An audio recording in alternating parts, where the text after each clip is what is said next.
دنیا کے دوسرے بلند ترین پہاڑ K2 کی چوٹی تک رسائی تو چند ایک خوش نصیب کو پیماؤں ہی کو ملتی ہے، مگر اس کے بیس کیمپ تک کا سفر بھی لاکھوں کروڑوں مہم جوؤں کا خواب ہے۔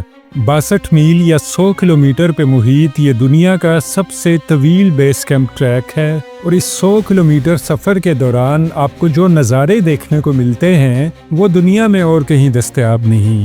قطب شمالی سے باہر دنیا کے سب سے بڑے گلیشیئرز اور 8000 میٹر سے بلند 4 عظیم پہاڑوں کا منفرد نظارہ دیکھنے کے لیے ہر سال ہزاروں سیاح پوری دنیا سے پاکستان کا رخ کرتے ہیں، مگر یہاں وقت کم اور مقابلہ سخت ہوتا ہے۔ K2 بیس کیمپ کا ٹریک سال میں صرف 2-2.5 ماہ کے لیے کھلتا ہے، اس لیے بہت سے سیاحوں کو اس کے دید کی حسرت لیے واپس لوٹنا پڑتا ہے۔ جہاں نما میں آج ہم آپ کے لیے لائے ہیں K2 بیس کیمپ ٹریک کی مکمل گائیڈ۔ یہ ویڈیو دیکھ کر آپ جان پائیں گے کہ آپ یہ ٹریک اپنے طور پر کیوں نہیں سر کر سکتے اور آپ کو ٹور کمپنیوں کی خدمات کیوں حاصل کرنا پڑتی ہیں۔ K2 بیس کیمپ تک سفر کے لیے آپ کو کن اجازت ناموں کی ضرورت ہوتی ہے؟ اس سفر کے لیے 2 ماہ پہلے سے تیاری کرنا کیوں ضروری ہے؟ K2 بیس کیمپ ٹریک پر آپ زیادہ سے زیادہ کتنا سامان لے جا سکتے ہیں؟ وہ کون سی اشیاء ہیں جو آپ کو لازمی ساتھ رکھنی چاہیے؟ اس منفرد سفر کے دوران آپ کو کیا احتیاطی تدابیر اختیار کرنی چاہیے؟ بیس کیمپ ٹریک میں کتنے دن لگتے ہیں؟ اس دوران آپ کو کون سے خوبصورت نظارے دیکھنے کو ملتے ہیں اور کہاں قیام کرنا پڑتا ہے؟ اور یہ کہ 2025 میں K2 بیس کیمپ ٹریکنگ کے لیے آپ کو کتنا بجٹ درکار ہوگا؟ تو آئیں چلتے ہیں دنیا کے خوبصورت ترین بیس کیمپ کے سفر پر۔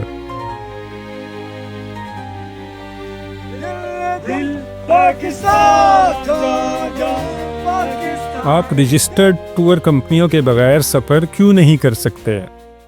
K2 بیس کیمپ کا سفر صرف جولائی اور اگست میں ہی ممکن ہوتا ہے، اور ان 2 ماہ میں بھی گلگت بلتستان حکومت سے رجسٹرڈ گائیڈ کے بغیر آپ اس ٹریک پر سفر نہیں کر سکتے، اور یہ رجسٹرڈ گائیڈ بھی مختلف ٹور کمپنیوں کے ساتھ وابستہ ہوتے ہیں۔ اس کے علاوہ ماؤنٹ ایورسٹ کے بیس کیمپ کے برعکس K2 کا ٹریک کوئی باقاعدہ راستہ نہیں ہے جس کے اطراف میں دکانیں بھی سجی ہوں اور ہوٹل بھی دستیاب ہوں۔ یہاں بعض اوقات بارش، برف باری، سیلاب یا برفانی تودے گرنے سے راستہ ہی ختم ہو جاتا ہے، اور ماہر گائیڈ اور ماہر پورٹرز ہی آپ کو متبادل راستے سے آپ کی منزل تک پہنچا سکتے ہیں۔ تیسری وجہ یہ کہ آپ کو اس سفر کے لیے پورٹرز درکار ہوتے ہیں، نیز باربرداری اور خوراک کے لیے جانور بھی چاہیے ہوتے ہیں۔ اپنے طور پر ان کا انتظام کرنا عام سیاحوں کے لیے ممکن نہیں، اور یہ پورٹرز بھی زیادہ تر ٹور کمپنیوں کے ساتھ کام کو ترجیح دیتے ہیں۔ چوتھی بڑی وجہ یہ ہے کہ بیس کیمپ ٹریکنگ کے لیے آپ کو جو اجازت نامے درکار ہوتے ہیں ٹور کمپنیاں انہیں بآسانی حاصل کر لیتی ہیں۔ K2 بیس کیمپ کے سفر کے لیے کون سے اجازت نامے درکار ہوتے ہیں؟ آپ کو گلگت بلتستان حکومت سے ماؤنٹینئرنگ اینڈ ٹریکنگ کا اجازت نامہ حاصل کرنا پڑتا ہے۔ اس کے لیے آپ کو فارم پر کر کے جمع کروانا پڑتا ہے، جس میں آپ کو اپنی اور اپنے گروپ کی تفصیل، سامان کی تفصیل، ٹور کا دورانیہ، تاریخ، اپنے رجسٹرڈ گائیڈ کی تفصیل وغیرہ بیان کرنا ہوتی ہے۔ اس کے علاوہ سکردو کی مقامی حکومت سے NOC لینا پڑتا ہے۔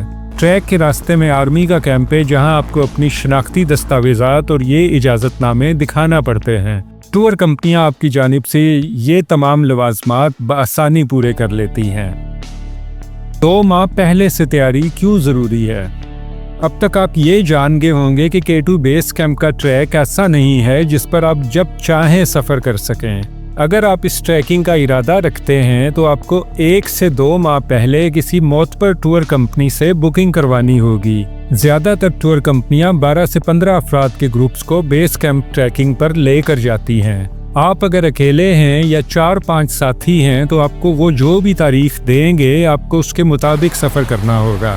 دوسرا، K2 بیس کیمپ ٹریک دنیا کا طویل ترین ہی نہیں دشوار ترین ٹریک بھی ہے۔ مرد ہو یا عورت، کوئی بھی نارمل صحت مند انسان یہ ٹریک عبور کر سکتا ہے، مگر اس کے لیے آپ کو فزیکلی فٹ ہونا چاہیے، اور اگر آپ عام زندگی میں زیادہ فزیکلی ایکٹیو نہیں ہیں تو آپ کو 2 ماہ پہلے سے ایکسرسائزز شروع کر دینی چاہیے تاکہ آپ وزن اٹھا کر روزانہ 10 سے 12 کلومیٹر سفر کرنے کے قابل ہو جائیں۔ اس انتہائی دلکش ٹریک پر پتھریلے ناہموار راستے بھی ہیں، خشک اور چٹیل میدان بھی، برفزار بھی اور قدرتی ندی نالے بھی۔ شاید ہی دنیا میں اور کہیں آپ کو اتنے متنوع جغرافیائی ماحول میں سفر کرنے کا موقع ملے، لیکن ان نظاروں سے لطف اندوز ہونے کے لیے ضروری ہے کہ آپ صحت مند اور توانا ہوں۔ زیادہ سے زیادہ سامان کی حد۔ آپ کو یہ بھی ذہن میں رکھنا ہوگا کہ انتظامیہ نے ہر انفرادی ٹریکر کے لیے زیادہ سے زیادہ 18 کلو وزن ساتھ لے جانے کی اجازت دے رکھی ہے، جبکہ ایک پولٹر کے لیے زیادہ سے زیادہ وزن کی حد 12 کلو گرام ہے۔ یعنی اگر آپ 18 کلو تک کا سامان ساتھ لے کر جاتے ہیں تو 12 کلو وزن پولٹر اٹھائے گا، جبکہ باقی 6 کلو گرام وزنی سامان آپ کو خود اٹھانا پڑے گا۔ اپنے سفری سامان کو اس ترتیب سے رکھیں کہ جو ذاتی استعمال کی اشیاء آپ کو بار بار درکار ہوتی ہیں انہیں اس بیگ میں رکھیں جو آپ نے خود اٹھانا ہے، اور باقی سامان یوں پیک کریں کہ پولٹر کو اسے اٹھانے میں دشواری نہ ہو۔ اگر آپ کا سامان 18 کلو سے زائد ہوتا ہے تو پولٹر ہر فی کلو اضافی وزن کا 1500 سے 2000 تک چارج کرتے ہیں، لیکن بہتر یہی ہوتا ہے کہ آپ صرف اشد ضروری اور کم سے کم سامان ساتھ رکھیں۔ ضروری اشیاء۔ آپ کے ٹور آپریٹرز ٹریکنگ پروگرام کے ساتھ آپ کو ضروری سامان کی فہرست بھی مہیا کر دیں گے۔ آپ کو لباس ایسا رکھنا ہوگا جو آرام دہ ہونے کے ساتھ بریدیبل ہو۔ ٹریک پر درجہ حرارت اچانک بڑھ بھی سکتا ہے اور کم بھی ہو سکتا ہے۔ بہت بھاری بھرکم گرم ملبوسات کی بجائے لیئرز کی صورت میں گرم لباس ساتھ لیں جو بوقت ضرورت آسانی کے ساتھ پہنا اور اتارا جا سکے۔ آپ کے گروپ آپریٹرز کے پاس بھی ابتدائی طبی امداد موجود ہوگی، مگر اپنی ذاتی ادویات اور عام استعمال کی اوور دی کاؤنٹر ڈرگز آپ اپنے ساتھ رکھیں تو بہتر ہوگا۔ آرام دہ اور گرم سلیپنگ بیگ، لحاف وغیرہ، ٹریکنگ شوز کے علاوہ سلیپرز اور ذاتی استعمال کی ٹوائلٹریز ساتھ رکھنا مت بھولیں۔ Base camp track. آپ کی تیاری مکمل ہوگی، آئیں اب چلتے ہیں بیس کیمپ کے سفر پر۔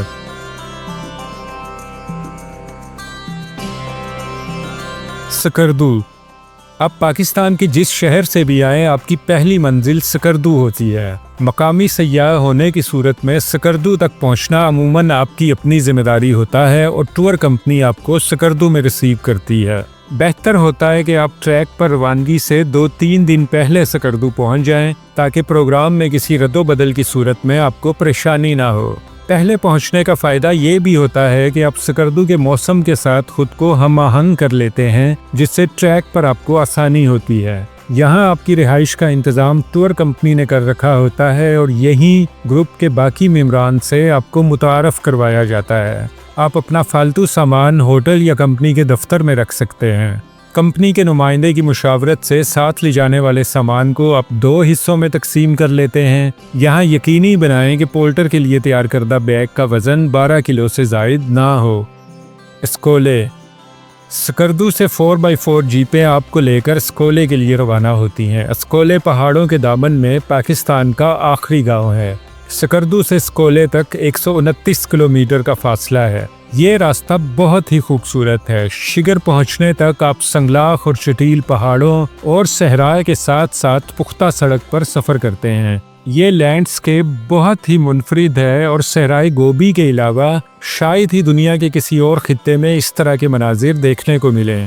دریائے شگر کے کنارے واقع شگر کی دل فریب وادی کو لینڈ آف کیٹو کہا جاتا ہے۔ یہاں سے دریا بھی آپ کے ہم رکاب ہو جاتا ہے۔ سڑک کے ساتھ بائیں جانب آپ کے ساتھ دریا بہہ رہا ہوتا ہے اور اس کے پار کراکرم کی بلند و بالا چوٹیوں کا مسحور کن نظارہ۔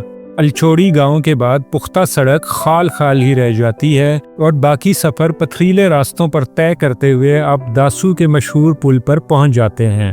داسو کے پہاڑ قیمتی پتھروں کی وجہ سے مشہور ہیں اور یہاں کے باسیوں کی اکثریت کا روزگار کانکنی سے وابستہ ہے۔ داسو سے اس سفر کا سب سے خطرناک علاقہ شروع ہوتا ہے، جہاں برالدو دریا کے کنارے انتہائی دشوار گزار راستے پر ڈرائیور کی مہارت کا ہر موڑ پہ امتحان ہو رہا ہوتا ہے۔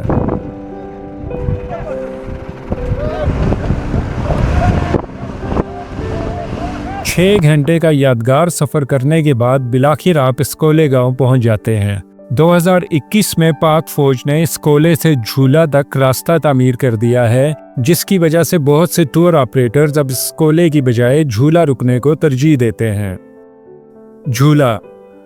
اگر آپ اسکولے سے ٹریکنگ کا آغاز کرتے ہیں تو آپ کا پہلا پڑاؤ 12.5 کلومیٹر دور کوروفونگ کی کیمپنگ سائٹ پہ ہوتا ہے اور وہاں سے آپ مزید ایک دن ٹریکنگ کر کے جھولا پہنچتے ہیں۔ مگر اب اسکولے سے گاڑی پر جھولا پہنچنا ممکن ہو گیا ہے تو ٹریکنگ کا باقاعدہ آغاز یہاں سے ہوتا ہے۔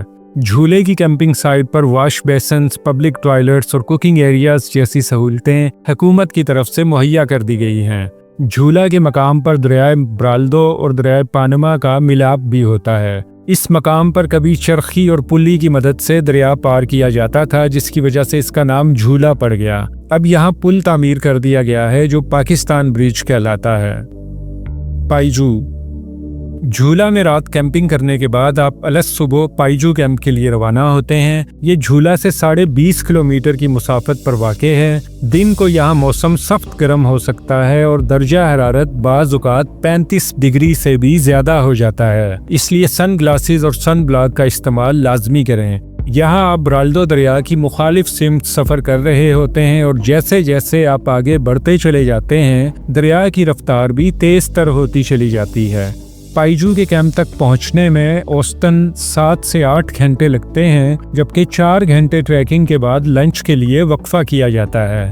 پائیجو کی کیمپنگ سائٹ نسبتاً ہموار علاقے میں واقع ہے۔ یہاں رات کو درجہ حرارت ایک دم گر جاتا ہے اور آپ کھلے آسمان تلے پرسکون نیند کے مزے لیتے ہیں۔ اس ٹریک پر یہ آخری مقام ہے جہاں آپ کو کچھ نہ کچھ سبزہ اور ہریالی بھی دیکھنے کو ملتی ہے۔ بعض ٹور آپریٹرز پائیجو میں بائیکرز کو ایک دن آرام کا بھی دیتے ہیں تاکہ تازہ دم ہو کر آپ اپنی اگلی منزل کی جانب روانہ ہو سکیں۔ خوبرتسے یہاں سے آپ کے سفر کا پرخطر اور منفرد مرحلہ شروع ہوتا ہے، کیونکہ اب آپ نے سفر کرنا ہے قطبین سے باہر دنیا کے سب سے بڑے گلیشیئرز میں سے ایک بالتورو گلیشیئر پر۔ پائیجو سے خوبرتسے کا فاصلہ 15 کلومیٹر کے قریب ہے، جسے طے کرنے میں 8 سے 9 گھنٹے لگتے ہیں۔ یہاں ہر قدم بہت احتیاط سے اٹھانا پڑتا ہے۔ موسمیاتی تغیرات کی وجہ سے کئی مقامات پر گلیشیئرز کے پگھلنے سے چھوٹی چھوٹی جھیلیں اور ندیاں بن گئی ہیں جنہیں بہت احتیاط سے عبور کرنا پڑتا ہے۔ مگر یہاں پر آپ کو ٹرینگو ٹاور اور کیتھیڈرل پیک کے دلکش نظارے بھی دیکھنے کو ملتے ہیں۔ 6000 میٹر سے زائد بلندی والا ٹرینگو ٹاور راک کلائمبرز میں بہت مقبول ہے، کیونکہ اس کی ایک سائٹ 1340 میٹر بلندی کے ساتھ دنیا کی سب سے اونچی راک فارمیشن ہے۔ اس تھکا دینے والے مرحلے میں بھی خود کو گرمی اور ڈی ہائیڈریشن سے محفوظ رکھنا بہت ضروری ہے، لیکن موسم صاف ہو تو خوبرتسے پہنچ کر آپ کی ساری تھکن دور ہو جاتی ہے، کیونکہ یہاں آپ کو ٹھنڈے جھرنوں کے پانی میں نہانے کی سہولت میسر ہوتی ہے۔ اردوکس خوبرتسے سے اردوکس تک 6 کلومیٹر کا فاصلہ ہے، تو آپ کا آج کا دن نسبتاً آسانی سے گزرے گا۔ اس ٹریک پر آپ ٹرینگو اور کیتھیڈرل پیک کے قریب تر نظارے دیکھتے ہوئے 4 سے 5 گھنٹوں میں کیمپ پہنچ جاتے ہیں۔ یہ کبھی بالکل سنگلاخ مقام ہوا کرتا تھا، مگر اب یہاں کہیں کہیں سبزے کے آثار دکھائی دینے لگے ہیں۔ گورو کیمپ اردوکس میں خوب سستا لینے کے بعد آپ کو بالتورو گلیشیئر کے وسط سے 12 کلومیٹر کا دشوار ترین فاصلہ عبور کرنا ہوتا ہے، تب کہیں آپ گورو کیمپ پہنچتے ہیں۔ یہاں آپ کو میشربرم کی چوٹی کہیں کہیں اپنی جھلک دکھلاتی ہے اور دور سے 8000 میٹر سے بلند گیشربرم 1 اور گیشربرم 2 بھی دکھائی دینے لگتے ہیں۔ کنکارڈیا آپ تھک بھی چکے ہیں اور آپ کے صبر کا پیمانہ بھی لبریز ہو رہا ہے، تو گھبرائیے مت۔ کنکارڈیا آپ کے صبر کا میٹھا پھل ہے۔